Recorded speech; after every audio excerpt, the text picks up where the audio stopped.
Tadi melihat salib saja sudah cukup. Bagaimana bisa ada orang rela mati demi saya, dan saya anggap itu hal biasa. Biar saya ikut mati bersama orang yang rela mati bersama saya. Itulah mengapa saya mengatakan salib cukup bagi saya.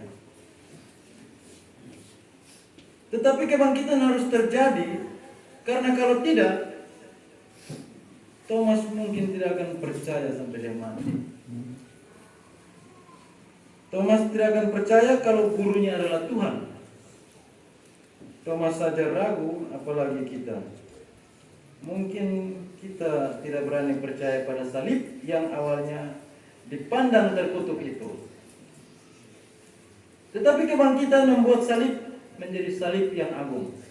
Makanya sekalipun saya punya pandangan bahwa salib saja cukup, saya tetap ikut pawe. Saya belum tidur sampai sekarang. Sekalipun saya pimpin kebaktian Paskah, tapi mungkin yang tidak ikut pawe iman lebih dari pendeta. Bapak Mama, saudara-saudara yang dikasih Tuhan, tema Paskah kali ini lebih dikhususkan, yaitu apa artinya Paskah bagi keluarga kita. Apakah kebangkitan Kristus nyata dalam cara kita memperlakukan suami, istri, mendidik anak, menjaga komunikasi yang tidak saling menyakiti, atau saat menghadapi tekanan hidup baik itu dalam hal ekonomi dan berbagai macam tekanan di dalam rumah tangga masing-masing. Kita hidup di zaman di mana keluarga-keluarga Kristen sedang berada dalam guncangan yang hebat. Masalah yang datang terus menerus, ini minggu bakal lain, minggu depan lagi, dan terus berada dalam keadaan saling menyakiti. Kesibukan ekonomi yang menguras energi, gaya hidup digital yang menjauhkan relasi, bahkan kehilangan arah iman. Kemajuan teknologi yang membuat semua menjadi instan dan gampang, membantu iya, tapi semua itu hanya mengisi isi kepala kita saja. Kepala kita terisi, tapi kalau hati kita kosong, maka kita dalam keadaan tidak baik-baik saja. Dalam konteks seperti inilah Paskah berbicara dengan kekuatan penuh. Kristus bangkit untuk membawa damai sejahtera kembali ke pusat kehidupan, termasuk dalam keluarga kita masing-masing. Hal pertama yang mau saya refleksikan adalah kosongnya kubur dan hati kita yang kosong. Yohanes 20 membuka dengan gambaran Maria Magdalena yang datang ke kubur Yesus saat hari masih gelap. Kita dapat membayangkan rasa duka, kehilangan, dan kebingungan yang ada dalam hati Maria. Pas dia lihat batu sudah terguling dan dia lihat tubuh Tuhan Yesus sudah tidak ada, pasti dia panik, dia menangis, dia lari dalam ketakutan. Bapak Mama, saudara-saudara yang dikasih Tuhan, bukankah ini juga pengalaman kita? Batu-batu besar kehidupan terguling, tapi kita lihat ternyata kubur kosong. Kita bingung dan tidak tahu apa yang sedang Tuhan kerjakan. Banyak keluarga-keluarga yang saya kira hidup dalam kekosongan spiritual. Rumah besar tapi hati hampa, jadwal padat tapi relasi dingin, anak-anak lebih senang bermain HP daripada hafal ayat Alkitab.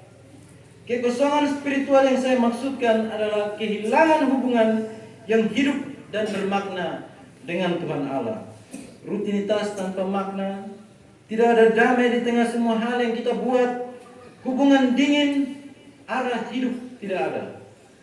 Dan saya kira larinya Petrus dan Yohanes cepat-cepat ke kubur adalah pesan pertama Paskah bagi kita. Ketika hidup rohani terasa kosong, jangan diam, berlari menuju Tuhan.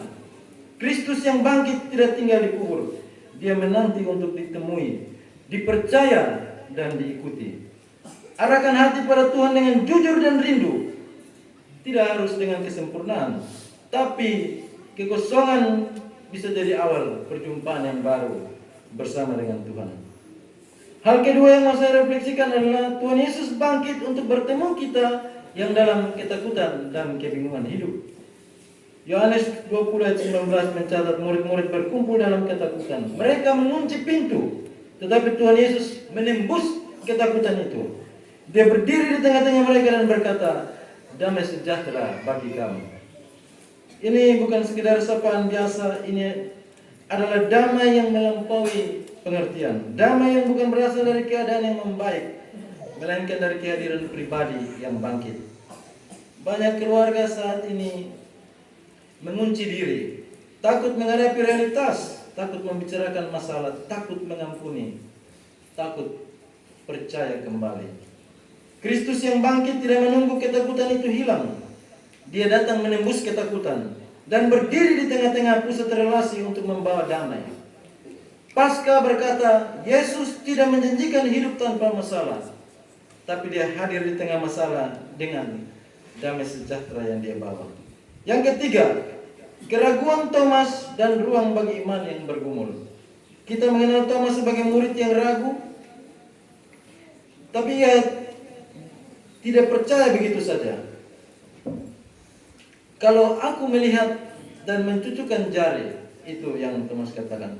Tetapi lihatlah bagaimana Tuhan Yesus menjawab keraguan Thomas, bukan dengan amarah, tetapi dengan kasih. Yesus datang secara pribadi menunjukkan luka-lukanya dan berkata, jangan tidak percaya lagi, melainkan percayalah.